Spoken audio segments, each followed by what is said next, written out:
রাজশাহী বিশ্ববিদ্যালয়ের কেন্দ্রীয় গ্রন্থাগারে দফায় দফায় মারধরের ঘটনায় রাকসু জিএস সালাউদ্দিন আম্মার ও AGS S M Salman Sabbir সহ ৯ জন রাকসু প্রতিনিধি ও শিবির নেতার বিরুদ্ধে হত্যাচেষ্টার মামলার আবেদন করা হয়েছে। এছাড়া আরও ১৭ থেকে ১৮ জনকে অজ্ঞাতনামা আসামি করে মামলার আবেদন করা হয়েছে। বৃহস্পতিবার ৩০ জুলাই রাজশাহী জেলার মতিহার থানা আমলি আদালতে মারধরের শিকার শিক্ষার্থী মাহমুদুল হাসানের পিতা এম এস আজাদুজ্জামান বাদী হয়ে আবেদনটি করেন।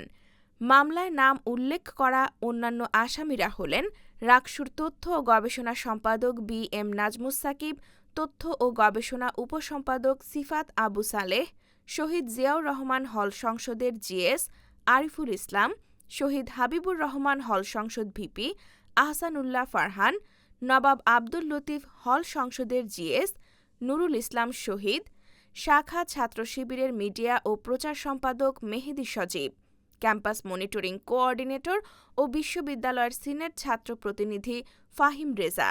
এছাড়াও ১৭ থেকে ১৮ জনকে অজ্ঞাতনামা আসামি করা হয়েছে।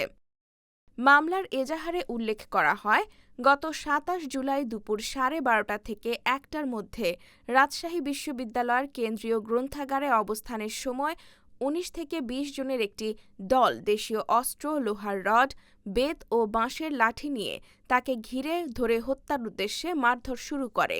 প্রধান আসামি সালাউদ্দিন আম্মার লোহার রড দিয়ে মাহিনের মাথায় ও কপালে একাধিকবার আঘাত করেন। অন্য আসামিরাও লোহার রড ও বাঁশের লাঠি দিয়ে শরীরের বিভিন্ন স্থানে আঘাত করে গুরুতর জখম করেন। এক পর্যায়ে কয়েকজন তাকে মাটিতে ফেলে বুক ও গলা চেপে ধরে শ্বাসরোধে হত্যা চেষ্টা করেন। স্থানীয় লোকজন ও স্বেচ্ছাসেবীরা তাকে উদ্ধার করে অ্যাম্বুলেন্সে তুলতে গেলেও তাকে সেখান থেকে নামিয়ে একাধিকবার হত্যার উদ্দেশ্যে মারধর করা হয়।